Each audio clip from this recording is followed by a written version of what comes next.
رب العالمین والصلاة والسلام علی محمد الامین اعوذ باللہ من الشیطان الرجیم بسم اللہ الرحمن الرحیم۔ خواتین و حضرات، ہم سورہ نحل کی آیت 3 سے درس کی ابتدا کر رہے ہیں۔ سورہ میں تمہید کی آیتیں ہم نے پڑھ لیں۔ اس کے بعد اب قرآن مجید اپنے طریقے کے مطابق استدلال شروع کر رہا ہے۔ اس کی ابتدا اس بنیادی مقدمے سے کی ہے جس پر پورے دین کے فلسفے کی بنیاد ہے، یعنی یہ زمین و آسمان، یہ کائنات، انسان کو جب وہ شعور کی آنکھ کھولتا ہے تو ایک وجودی حقیقت کے طور پر اپنے گرد و پیش میں ملتی ہے۔ اس کے بارے میں سب سے پہلا سوال یہی پیدا ہوتا ہے کہ اس کی حقیقت کیا ہے؟ یہ کائنات کوئی مقصد رکھتی ہے؟ کسی چیز کو سامنے رکھ کر بنی ہے یا بنائی گئی ہے؟ یا صورتحال یہ ہے کہ یہ ہے، ہم نہیں جانتے کب سے ہے، ہم نہیں جانتے کب تک رہے گی، اور اس میں کوئی مقصد یا غائب پیش نظر نہیں ہے، بلکہ جیسے پودے اگتے ہیں، پانی بہتا ہے، جانور پیدا ہوتے ہیں، پھر یہ سب چیزیں فنا ہو جاتی ہیں، تو ایک دائرہ ہے جس میں یہ کائنات چل رہی ہے۔ یہ دونوں چیزیں بالکل الگ الگ نقطہ ہے نظر پیدا کرتی ہیں۔ ان کے نتائج انسان کے فکر پر، انسان کے علم پر اور اس کے عمل پر مترتب ہوتے ہیں۔ انہی کو بنیاد بنا کر فلسفہ گفتگو کرتا ہے اور انہی کو بنیاد بنا کر مذہب گفتگو کرتا ہے۔ یہ بنیادی چیز ہے، اسی سے ابتدا کی ہے۔ چنانچہ فرمایا کہ خلق السماوات والارض بالحق، اس نے آسمانوں اور زمین کو برحق پیدا کیا ہے، یعنی یہ عبث نہیں ہے، بے فائدہ نہیں ہے، بغیر کسی مقصد کے نہیں ہے۔ ایسا نہیں کہ بیٹھے بیٹھے کسی کو الیل آئی اور اس نے کچھ بنا دیا۔ یہ بازیچہ یا اطفال نہیں ہے، کوئی تماشا گاہ نہیں ہے، یہ برحق پیدا کیے گئے۔ یہ لفظ جب قرآن استعمال کرتا ہے تو دونوں پہلوؤں سے متنبع کرتا ہے۔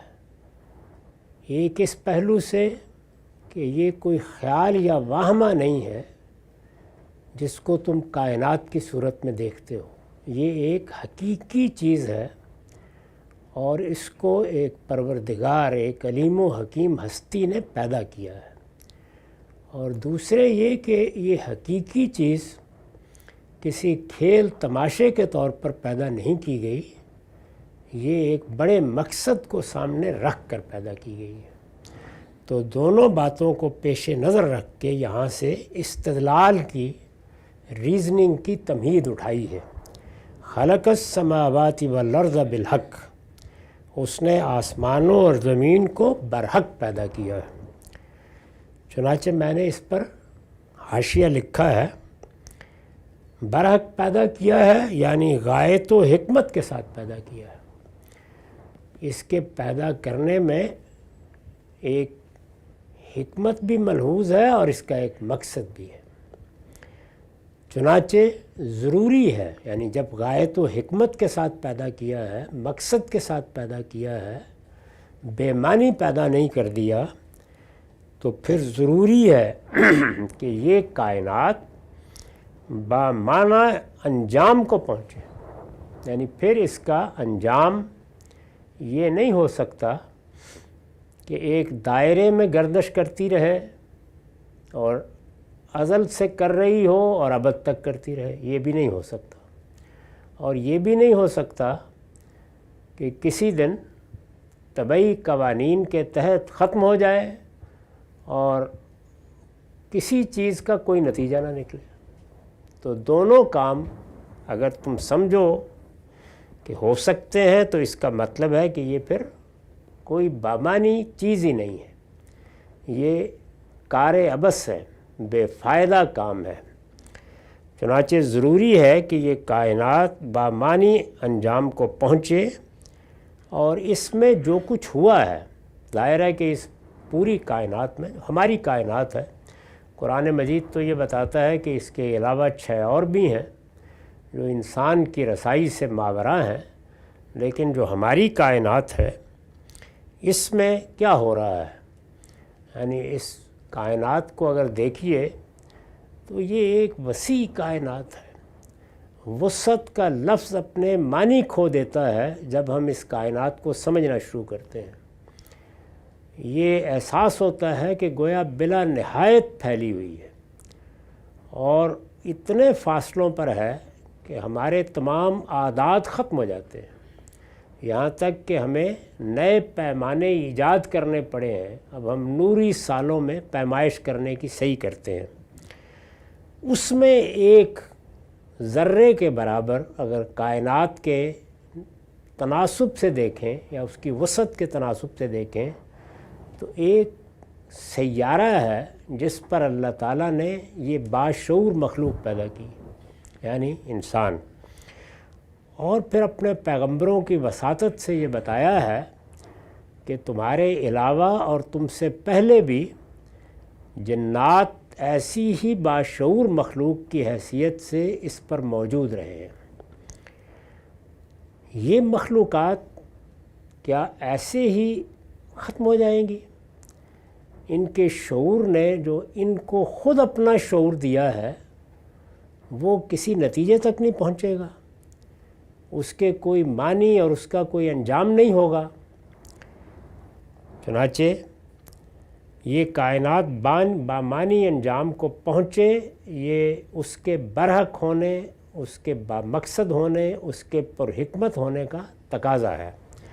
اور اس میں جو کچھ ہوا ہے خدا کی عدالت انصاف کے ساتھ اس کا فیصلہ سنا دے، یعنی اس میں نیکی بھی ہوئی ہے، خیر بھی ہوا ہے، لوگوں نے انسانوں کی خدمت بھی کی ہے، انہوں نے اپنے بہترین اوقات، اپنا کمایا ہوا مال نیکی اور خیر کے لیے بھی صرف کیا ہے، اور وہ لوگ بھی ہوئے ہیں جنہوں نے فساد برپا کیا ہے، لوگوں پر ظلم کیا ہے، ان کو اپنی ستمرانیوں کا ہدف بنایا ہے۔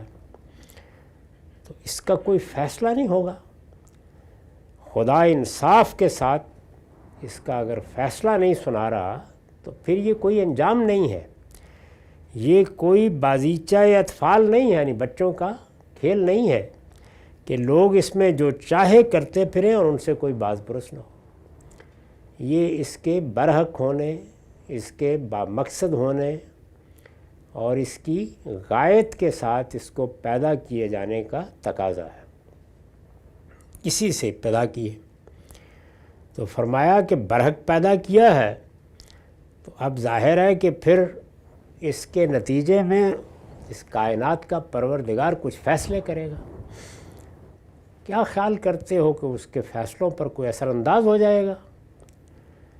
اس کے فیصلوں پر کوئی اثر انداز نہیں ہو سکتا، اس لیے کہ وہ تنہا اس کائنات کا خالق ہے، وہ تنہا اس کائنات کا رب ہے، وہ تنہا اس کائنات کا مالک اور آقا ہے، اور وہی تنہا ہے جس کو معبود سمجھنا چاہیے، جس کی پرستش کرنی چاہیے، جس کا حکم ماننا چاہیے۔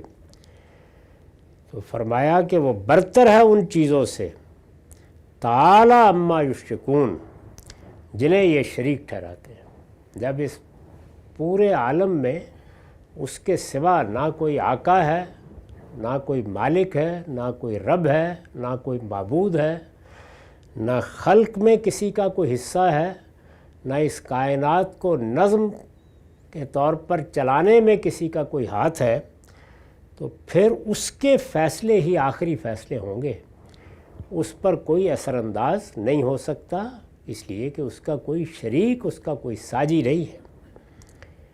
خلق الانسان من نطفہ، اس نے انسان کو ایک ذرا سی بوند سے پیدا کیا۔ یہ انسان کی خلقت کی طرف توجہ دلائی ہے۔ قرآن مجید اس کو ایک بڑی شہادت کے طور پر پیش کرتا ہے۔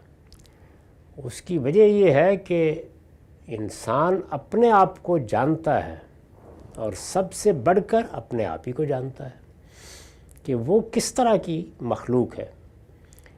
اسے معلوم ہے کہ وہ اپنی خلقت کے لحاظ سے ایک شاہکار ہے، اس کے قالب میں حسن و جمال کی سب چیزیں صرف ہو گئی ہیں اور اس کو ایک بے پناہ شخصیت دی گئی ہے جس میں بڑے غیر معمولی امتیازات ہیں۔ حسن و قبح کا شعور ہے، خیر و شر کا شعور ہے، اور وہ ان چیزوں کی بنیاد پر اپنی صلاحیتوں کا اظہار کرتا ہے تو نئی سے نئی دنیا پیدا کر لیتا ہے۔ اس میں اللہ تعالیٰ کی صفات کا ایک پرتو ہے، اس کو علم دیا گیا ہے، اس کو حکمت دی گئی ہے، اس کو قوت ایجاد دی گئی ہے، اور وہ ان سب چیزوں کا غیر معمولی اظہار کرتا ہے۔ اس طرح کی کوئی اور مخلوق اس کے گرد و پیش میں نہیں ہے، تو اس لیے سب سے بڑی تخلیق وہ خود ہے، اسی کی جانب توجہ دلائی ہے۔ اس کو توجہ یہ دلائی گئی ہے کہ ذرا یہ دیکھو کہ تم کس طرح پیدا ہوتے ہو، یعنی تمہارا پیدا ہونے کا پورا عمل قابل مشاہدہ ہے، یہ کوئی ماضی کی خبر نہیں ہے۔ خلق الانسان من نطفہ، وہ چیزیں جو انسان کی خلقت کے عناصر ہیں، یعنی جن اجزاء سے انسان کو بنایا جاتا ہے، اب کم و بیش متعین ہے کہ وہ 6 عناصر ہیں، ان سب کو انسان جانتا ہے، ان عناصر کو میز پر پھیلا کر دیکھ سکتا ہے کہ یہ بے جان مادے ہیں جن سے میں بنایا جاتا ہوں۔ انہی کو وہ دیکھتا ہے کہ ایک مصنع میں، ایک فیکٹری میں ڈال دیا جاتا ہے، اور اس کے بعد وہ اس کے سامنے ایک نطفے میں یا ایک بوند میں تبدیل ہو جاتے ہیں۔ وہ بوند محض پانی کی ایک بوند نہیں ہوتی، وہ محض کوئی سیال مادہ نہیں ہوتا، اس میں اس کی پوری شخصیت چھپی ہوئی ہوتی ہے، پورا انسان چھپا ہوا ہوتا ہے، درا حالے کہ وہ محض ایک خوردبینی چیز ہے، یعنی اس کو اس کھلی آنکھ سے دیکھا بھی نہیں جا سکتا، لیکن اس میں پورا انسان موجود ہوتا ہے، اسی طرح جیسے بیج میں پورا درخت موجود ہوتا ہے۔ تو اس کی ابتدا کی طرف توجہ دلائی کہ اس نے انسان کو ایک ذرا سی بوند سے پیدا کیا۔ خلق الانسان من نطفہ فاذا هو خصیم مبین، تو فرمایا کہ وہ جب اس بوند سے مختلف مراحل سے گزر کر ماں کے پیٹ سے باہر آیا تو ناتواں، برسوں دوسروں کا محتاج رہا، اٹھنے کے لیے، بیٹھنے کے لیے، کھانے کے لیے، پینے کے لیے اس کی زندگی دوسروں پر منحصر تھی، یعنی جانور کے بچے بھی اس کے مقابلے میں کہیں زیادہ قوت کے ساتھ پیدا ہوتے ہیں۔ اس ضعف کے ساتھ پیدا ہوا اور پھر ابتدائی مراحل سے گزرنے کے بعد جب شباب کو پہنچا تو خدا کے مقابلے میں کھڑا ہو جاتا ہے، یعنی وہ ایک بوند پھر اس مقام پر آ کے حریف بن جاتی ہے۔ تو فرمایا کہ اس نے انسان کو ایک ذرا سی بوند سے پیدا کیا تو دیکھتے ہو کہ پھر وہ ایک کھلا ہوا حریف بن کر اٹھ کھڑا ہوا ہے۔ یعنی اس وقت اس بستی میں ظاہر ہے کہ قریش مخاطب ہیں، رسول اللہ صلی اللہ علیہ وسلم کی قوم کے لوگ، توجہ دلائی ہے کہ ان میں سے ہر شخص خدا کے مقابلے میں استدلال کر رہا ہے، خدا کی بات کو جھٹلانے کی کوشش کر رہا ہے، خدا کے مقابلے میں سرکشی پر اترا ہوا ہے، خدا کے پیغمبر کے در پہ آزار ہوا ہے، حریف بن کر، دشمن بن کر اٹھ کھڑا ہوا ہے۔ اس میں ظاہر ہے کہ ان سرکشوں کی طرف اشارہ ہے جو اس وقت قرآن کے مخاطب تھے۔ عرب کی قیادت، قریش کے زعماء جو مقابلے میں آ کر کھڑے ہو گئے تھے اور یہ سمجھتے تھے کہ ان کو اس بستی میں بڑی قوت حاصل ہے، اس قوت پر نازاں تھے جو انہیں سرزمین عرب میں حاصل تھی۔ موجودہ زمانے کا انسان اس سے ہزاروں گنا زیادہ قوت کے ساتھ کھڑا ہے اور اسی طرح حریف بن کر کھڑا ہے۔ تو اس پوری تصویر کو سامنے رکھ کر اس آیت کو پڑھیے، خلق الانسان من نطفۃ فاذا هو خصیم مبین۔ اس نے انسان کو ایک ذرا سی بوند سے پیدا کیا تو دیکھتے ہو کہ پھر وہ ایک کھلا ہوا حریف بن کر اٹھ کھڑا ہوا ہے۔ والانعام خلقہا، فرمایا یہ تو تمہارا معاملہ ہے، یہ چوپائے بھی اسی پروردگار نے پیدا کیے جس نے تمہیں پیدا کیا ہے۔ ذرا دوسری مخلوقات پر نگاہ دوڑاؤ، اس میں ظاہر ہے کہ جو قریب ترین مخلوقات ہیں ان میں وہ چوپائے ہیں جو ہمارے لیے خوراک کا ذریعہ بنتے ہیں یا ہماری خدمت کرتے ہیں یا ہم ان سے سواری کا کام لیتے ہیں یا اسی طرح دوسری خدمات۔ یہ چوپائے بھی اس نے پیدا کیے۔ وَالْأَنْعَامَ خَلَقَهَا لَكُمْ فِيهَا دِفْءٌ وَمَنَافِعُ وَمِنْهَا تَأْكُلُونَ، ان میں تمہارے لیے جھاڑے کی پوشاک ہے۔ یہ ان لوگوں کو بتایا جا رہا ہے جو ابھی ان ایجادات سے واقف نہیں تھے جو ہم نے اب لباس میں کر لی ہیں۔ یہی چوپائے ہیں۔ جاڑے کی سخت سردی میں جب کوئی بچانے والا نہیں ہوتا، یہ انہی کی اون ہے جس سے تمہارے لباس تیار ہو جاتے ہیں۔ ان میں تمہارے لیے جھاڑے کی یعنی سردی کی پوشاک ہے۔ فیہا دفء و منافع، اور دوسرے فائدے بھی، یعنی اور بے شمار فائدے تم گنتے چلے جاؤ تو شمار نہیں کر سکو گے۔ ومنہا تاکلون، اور پھر یہ کہ ان سے تم غذا بھی حاصل کرتے ہو۔ یعنی کتنے چوپائے ہیں جو پیدا ہی انسان کی غذا کے لیے کیے گئے ہیں یا بعض دوسری مخلوقات کی غذا کے لیے، اور ان کو ان دوسری مخلوقات کی غذا بنا کے یہ بتایا ہے کہ فطرت کی کتاب ان سے غذا حاصل کرنے کو جائز رکھتی ہے۔ ایسے بہت سے درندے ہیں جو کوئی اور چیز نہیں کھا سکتے، یعنی وہ خوراک کے طور پر گوشت ہی استعمال کرتے ہیں، وہ گھاس پر یا سبزی پر زندہ ہی نہیں رہ سکتے، پیدا ہی اس طرح کیے گئے ہیں۔ تو اس سے مقصود یہ تھا کہ فطرت میں وہ استدلال موجود رہے۔ انسان شعور رکھنے والی مخلوق ہے، جان کی حرمت کے پہلو کو یہاں تک وسیع کر کے وہ اللہ کی اس نعمت سے کہیں محروم نہ ہو جائے۔ تو فرمایا کہ اور ان سے تم غذا بھی حاصل کرتے ہو، ومنہا تاکلون۔ اور پھر یہ دیکھیے کہ اپنے سے باہر مخلوقات، ان مخلوقات میں انسان کے لیے جو ربوبیت کا اہتمام ہے، جھاڑے کی پوشاک ہے، دوسرے فائدے ہیں، غذا کا گوشت ہے، لیکن انسان ہے، وہ صرف ان ضروریات تک محدود نہیں رہتا، اس سے آگے بڑھ کر اس میں ایک غیر معمولی چیز جو اسے دوسری مخلوقات سے غایت درجہ ممتاز کرتی ہے، حصے جمالیات ہے، حسن کا احساس۔ تو ان جانوروں کے ذکر میں بھی اس کو نمایاں کر دیے۔ وَلَكُمْ فِيهَا جَمَالٌ حِينَ تُرِيحُونَ وَحِينَ تَسْرَحُونَ۔ اس کو اب شہروں میں رہنے والے لوگ اس طرح نہیں سمجھ سکیں گے۔ جس وقت گلہبان اپنے گلے کو لے کر نکلتے ہیں اور وہ سب جانور، بھیڑ، بکری، اونٹ، گائے، بھینس، بیل، وہ اپنے اپنے باڑوں سے نکل کر قطار در قطار بھاگتے ہیں، اور ظاہر ہے کہ خود جانوروں کی اپنے وجود میں ایک خاص حسن ہوتا ہے، پھر وہ ایک پورے گلے میں جمع ہو جاتا ہے۔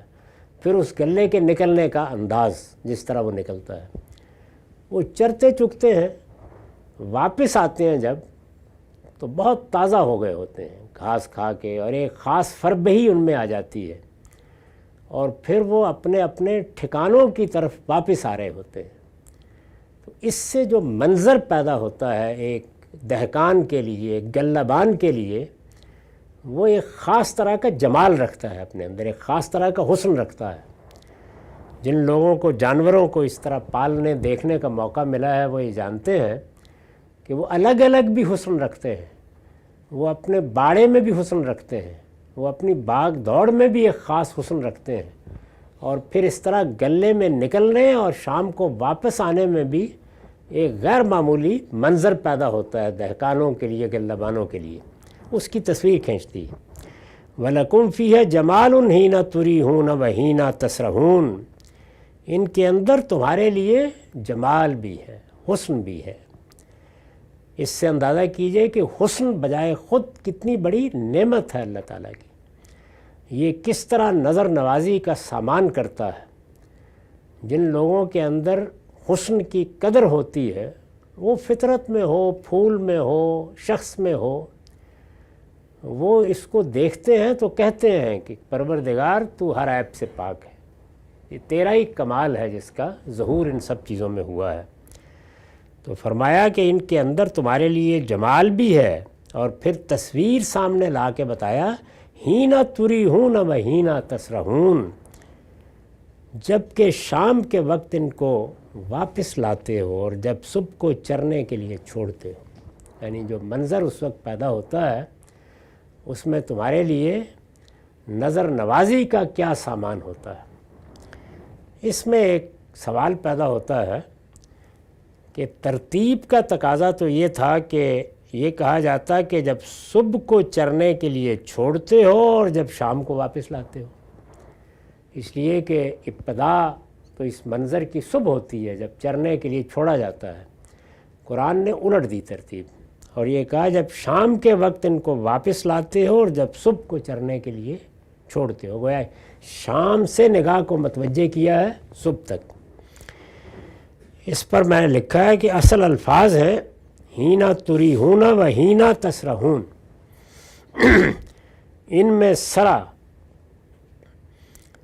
یعنی کسی جانور کو صبح چرنے چگنے کے لیے چھوڑنا، وہ کیا ہے؟ سرا کو بظاہر اراحہ پر مقدم ہونا چاہیے تھا، یعنی شام کے وقت لانے کا ذکر بعد میں ہونا چاہیے تھا، لیکن قرآن نے اسے مؤخر کر دیا ہے۔ اس کی وجہ کیا ہے؟ استاذ امام امین احسن اصلاحی نے وضاحت فرمائی ہے، وہ لکھتے ہیں اس کی وجہ یہ ہے کہ موقع کلام اظہار شان کا ہے، یعنی صرف یہ بتانا مقصود نہیں ہے کہ گلے چھوڑے جاتے ہیں اور گلے واپس آتے ہیں، بلکہ ان کی شان، ان کے جمال کو نمایاں کرنا مقصود ہے۔ اور شان کا اظہار یا جمال کا اظہار گلے کی شام کو واپسی میں زیادہ ہے، جبکہ وہ چراگاہ سے چر چک کے تازگی اور فربہی کی حالت میں گھر کو واپس آتا ہے۔ یہ بات اس درجے میں اس وقت نہیں ہوتی جب وہ صبح کو چرنے کے لیے چھوڑا جاتا ہے۔ اس وقت ایک بھاگنے کا انداز ہوتا ہے اور جانور ویسے بھی کچھ دبلے محسوس ہو رہے ہوتے ہیں، اور ان میں وہ نشاط بھی نہیں ہوتا جو جب وہ شام میں واپس آتے ہیں اور ایک خاص طریقے سے گردنیں اٹھائے ہوئے جا رہے ہوتے ہیں۔ تو اس تصویر کے حسن کو نمایاں کرنے کے لیے مقدم مؤخر کر دیے۔ اس تصویر کو سامنے رکھ کے پھر کہا وَتَحْمِلُ أَثْقَالَكُمْ إِلَىٰ بَلَدٍ لَّمْ تَكُونُوا بَالِغِيهِ إِلَّا بِشِقِّ الْأَنفُسِ إِنَّ رَبَّكُمْ لَرَءُوفٌ رَحِيمٌ۔ یہ جانور یعنی یہ جن سے تم جھاڑے کی پوشاک حاصل کرتے ہو اور طرح طرح کے فائدے اٹھاتے ہو، جن سے تم غذا حاصل کرتے ہو، جو تمہارے لیے اس طرح نظر نوازی کا سامان بنتے ہیں، یہ تمہارے بوجھ ایسے شہروں تک لے جاتے ہیں جہاں تم جان توڑ کر ہی پہنچ سکتے تھے۔ یعنی میں نے تمہیں پیدا کیا تو اپنے لیے سواریاں ایجاد کرنے کے لیے تو صدیوں انتظار کرنا پڑنا تھا، میں نے وہ سواریاں فراہم کر دیں جو اس وقت تمہارے کام آ سکیں، اور وہ یہی تمہارے جانور ہیں، یہی تمہارے بیل، یہی تمہارے گھوڑے، یہی تمہارے گدھے، یہ تمہارے بوجھ ایسے شہروں تک لے جاتے ہیں جہاں تم جان توڑ کر ہی پہنچ سکتے تھے۔ انہوں نے تمہارے لیے سفر آسان کیے ہیں اور تجارت کی راہیں کھولی ہیں اور دور دراز علاقوں تک لے جانے کے لیے تمہاری سواری بنے ہیں۔ ان ربکم لرؤوف الرحیم، حقیقت یہ ہے کہ تمہارا پروردگار بڑا ہی شفیق، بڑا مہربان ہے۔ یعنی اس نے صرف پیدا نہیں کر دیا بلکہ پیدا کرنے کے بعد تمہارے لیے ربوبیت کا، پروردگاری کا، پالنے کا، نگہداشت کا یہ اہتمام کیا ہے۔ تمہارے اندر جتنے دائیات پیدا کیے ہیں ان سب کا سامان کیا ہے۔ گوشت کے مکروہ ڈھیر بھی وہاں لگے ہوئے مل سکتے تھے کہ کھا لو، لیکن ان کو ان خوبصورت جانوروں میں بدل دیا ہے، ان کے ساتھ محبت پیدا کی ہے، تعلق پیدا کیا ہے۔ ان ربکم لرؤوف الرحیم، تمہارا پروردگار بڑا ہی شفیق، بڑا مہربان ہے۔ یعنی وہی کھانے کے جانور، وہی تمہارے لیے پوشاک فراہم کرنے کے جانور، وہ تمہاری سواری بھی بن جاتے ہیں۔ والخیل والبغال والحمیر لترکبوها وزینہ ویخلق ما لا تعلمون، یہ گھوڑے اور خچر اور گدھے بھی اس نے پیدا کیے، یہ سب اسی کی مخلوقات ہیں تاکہ تم ان پر سوار ہو۔ اور دیکھیے پھر دوسرے پہلو کو نمایاں کیا، تاکہ انسان جس طریقے سے اپنی ضرورتوں کا محتاج ہے اسی طرح حصے جمال لے کے آیا ہے، اسی طرح سے تزئین کا ایک غیر معمولی دائیہ اور جذبہ اپنے اندر رکھتا ہے۔ اس پہ اکتفا نہیں کرتا کہ بس پیٹ میں گھاس بھر لی تو پیٹ کا تقاضا پورا ہو گیا، اور رہنے کے لیے بارش اور طوفان سے بچنے کے لیے جھونپڑی بنا لی، نہیں، اس میں ذائقے کا تنوع، رہائش گاہوں کا تنوع، شہروں کا تنوع، عمارتوں کا تنوع، جدت ہی جدت رکھی ہے۔ تو فرمایا کہ یہ گھوڑے اور خچر اور گدھے بھی اس نے پیدا کیے ہیں تاکہ تم پر سوار ہو، یہ ضرورت ہو گئی، اور یہ زینت بھی ہے، یعنی ان میں بڑی خوبصورتی بھی ہے۔ جب ان کو تم اپنے استبل میں باندھتے ہو، جب اپنے باڑوں میں لاتے ہو، جب ایک دولت کی حیثیت سے ان کو دیکھتے ہو، تو ان میں تمہارے لیے بڑی زینت بھی ہے۔ وَيَخْلُقُ مَا لَا تَعْلَمُونَ، یہ تو فرمایا کہ تمہارے گرد و پیش میں، ظاہر ہے کہ عرب مخاطب ہیں، ان کے ماحول میں جو چیزیں موجود ہیں ان کا ذکر کر کے کہا کہ یہاں تک نہیں، وہ ایسی چیزیں بھی پیدا کرتا ہے، روز پیدا کرتا ہے، جنہیں تم جانتے بھی نہیں۔ یعنی یہ تو تمہاری دنیا ہے، تمہاری صحرا کی دنیا، تمہاری القریٰ کی دنیا، وہ ایسی چیزیں بھی پیدا کرتا ہے جنہیں تم نہیں جانتے۔ وَعَلَى اللَّهِ قَصْدُ السَّبِيلِ، فرمایا کہ یہ سب دیکھنے کے بعد بھی اس کو پانے کی تمنا نہیں پیدا ہوتی، ہونی چاہیے۔ اور اگر اس کو پانا چاہتے ہو تو جان لو، اس کو پانا چاہتے ہو یعنی اس کی معرفت حاصل کرنا چاہتے ہو، اس کو پہچاننا چاہتے ہو، اس کو سمجھنا چاہتے ہو، اس سے تعلق پیدا کرنا چاہتے ہو، تو جان لو کہ وَعَلَى اللَّهِ قَصْدُ السَّبِيلِ، اللہ تک سیدھی راہ پہنچاتی ہے۔ یعنی جب تم اپنے فکر کو سدید کر لو گے، اپنے آپ کو دائیں بائیں سے ہٹا کے بالکل سیدھے دیکھو گے کہ یہ دنیا کیا ہونی چاہیے، اس کی خلق کے پیچھے کس کو ہونا چاہیے، اور کیا وہ فی الواقع ہے، تو بالکل سیدھا راستے کے اوپر تمہیں خدا ملے گا۔ وہ ایسی ہستی ہے، وَعَلَى اللَّهِ قَصْدُ السَّبِيلِ، اللہ تک سیدھی راہ پہنچاتا ہے۔ فرمایا لیکن کیا انسان اس سیدھی راہ پر ہی چلتا ہے؟ وَمِنْهَا جَائِرٌ، جبکہ راہیں ٹیڑھی بھی ہیں۔ یعنی اسی پروردگار کو پانے، اس کائنات کی حقیقت کو جاننے کے لیے انسان ٹیڑھی راہوں پر بھی نکل جاتا ہے۔ ان سے بچ کر اگر ٹھیک راستہ اختیار کرو گے تو وہ سیدھا اس راستے کے اوپر ہے، فرمایا وَلَوْ شَاءَ لَهَدَاكُمْ أَجْمَعِينَ، یہ اس نے امتحان کے لیے رکھا ہے کہ ان ٹیڑھی راہوں میں اس سیدھی راہ کو تلاش کرو، اگر وہ چاہتا تو تم سب کو اسی ایک راہ کی ہدایت دے دیتا، لیکن اس نے چونکہ ابتلا کے قانون پر پیدا کیا ہے تو اس لیے ٹیڑھی راہیں بھی موجود ہیں تاکہ ان میں سیدھی راہ کو خود تلاش کرو، ہے تمہارا پروردگار بالکل سیدھی راہ کے اوپر۔ ہمارا وقت ختم ہو گیا۔ اقول قولی ھذا واستغفر اللہ لی ولکم ولسائر المسلمین۔